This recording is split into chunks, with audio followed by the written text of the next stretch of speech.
So you and I sit together every day on the 5, and you know that I try to be really nice.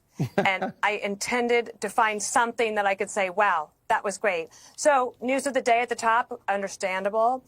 Big soaring attempt at a rhetorical push for unity. I'm like, okay, I'm following. And then, like, what in the world was he talking about?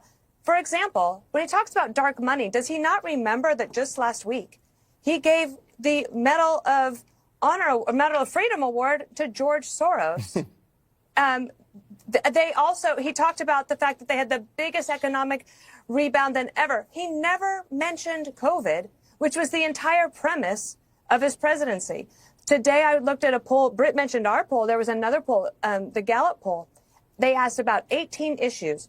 Which ones are you feeling better about? Only 1 out of 18 did people feel better about, and it was gay, lesbians, and trans issues. So he's sitting there talking about all of these things that he's done, and I'm just like, this rings hollow. To me, it felt like the speechwriters have already left the building and that they asked ChatGPT to write a speech for Joe Biden in which he doesn't remember that he was president for the last 4 years.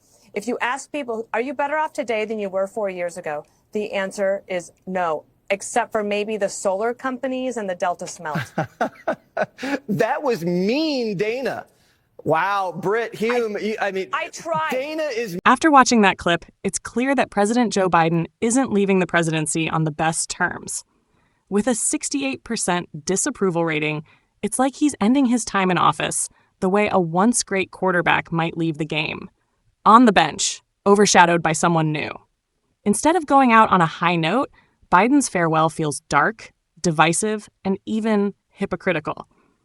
He warned about dark money and the dangers of an oligarchy in his address, but let's be real, he didn't seem to mind it when it benefited people like Tom Steyer, Michael Bloomberg, or George Soros. And speaking of Soros, the irony of railing against dark money while giving a presidential medal to him is pretty hard to ignore. What do you think about Biden's farewell and his message? Share your thoughts in the comments.